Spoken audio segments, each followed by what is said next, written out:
กลับมาทำสลามเหมือนเดิมตอนนี้คนไปตั้งแต่เย็นจนนี้มืดแล้วประมาณ3 ทุ่ม 44คนตั้งแต่ตอน1 ทุ่ม 2 ทุ่มตอนเย็นไม่รู้เท่าไหร่แต่ใกล้มันมืดแล้วเลยมั้ง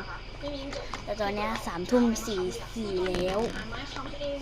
จับตัวแล้วตอนแรกนึกว่าอันนี้มันจะเวิร์กเพราะมันจะขนง่ายใช่ไหมจะไม่เมื่อยสรุปไม่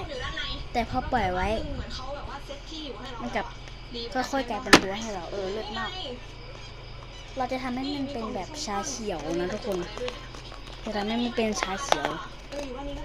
เราพยายามทำให้มันเป็นชาเขียว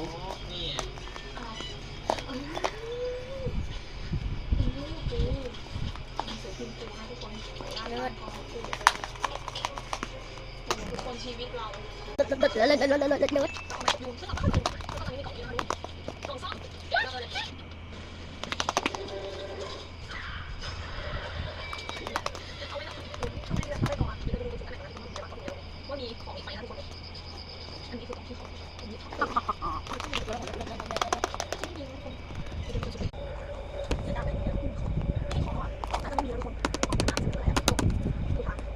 สร้างหัวสนใจท